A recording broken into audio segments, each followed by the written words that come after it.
достор, мен бүгін сілерге Наваль Равикант деген бір кіші жөнінде айтып берейін деп отам. Мен ақырғы 2-3 жылдан бері бұл кішіні байқап жүрем. YouTube'дағы бардық подкасттарын оқып шықтым.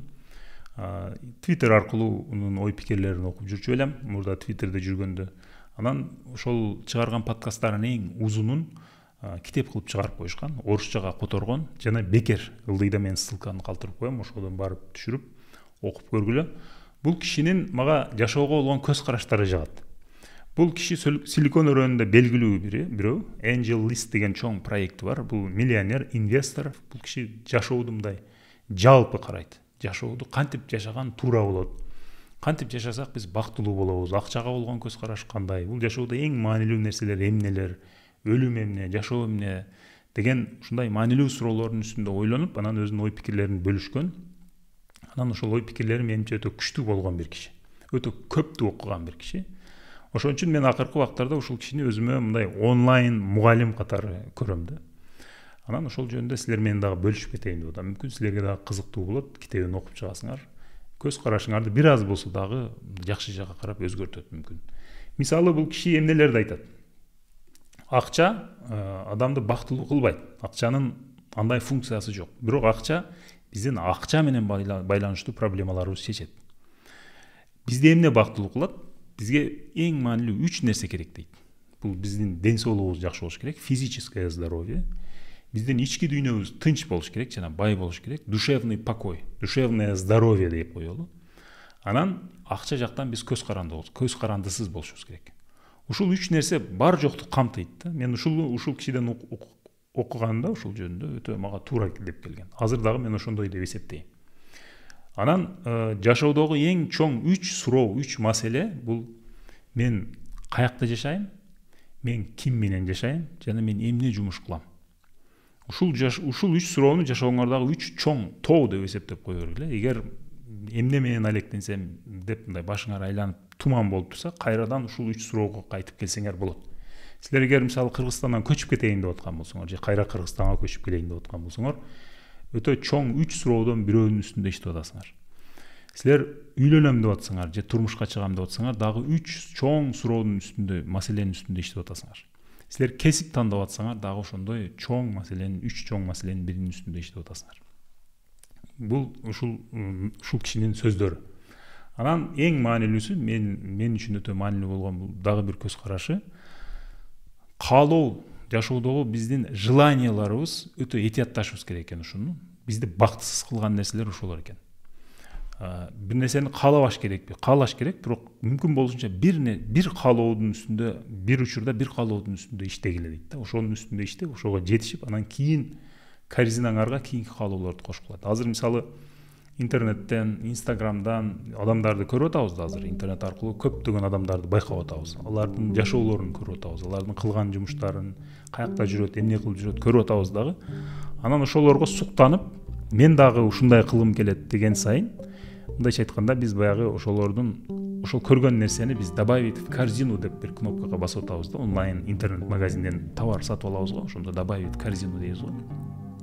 Ошондой эле өзүбүздүн каалоо корзинкабызга ошол нерсени кошуп атабыз.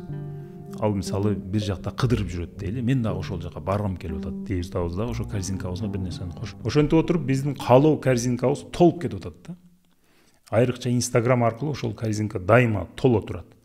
Бирок биздин ал каалоолордун баарын ишке ашыра турган, мындайча айтканда ошол перейти в корзину деп туруп, анан купить деген кнопканы басып, карточка аркылуу сатып алышыбыз керек. Андай мүмкүнчүлүк жок көпчүлүгүбүздө. Анан ошолорду ала албагандыгыбыз үчүн, ишке ашыра албагандыгыбыз үчүн биз бактысыз болуп атабыз. Корзина толо турат бул жакта.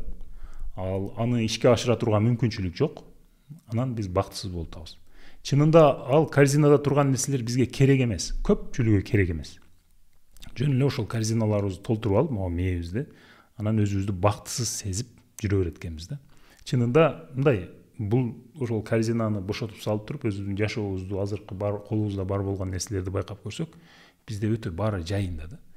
Ошол колубузда бар болгонду көрбөй, ол элестеткен, каалаган нерселердин ушул бир мындай бир дүйнөдө жашап, өзүбүздү бактысыз кылып атабыз деп бул кишинин сөзү бул дагы.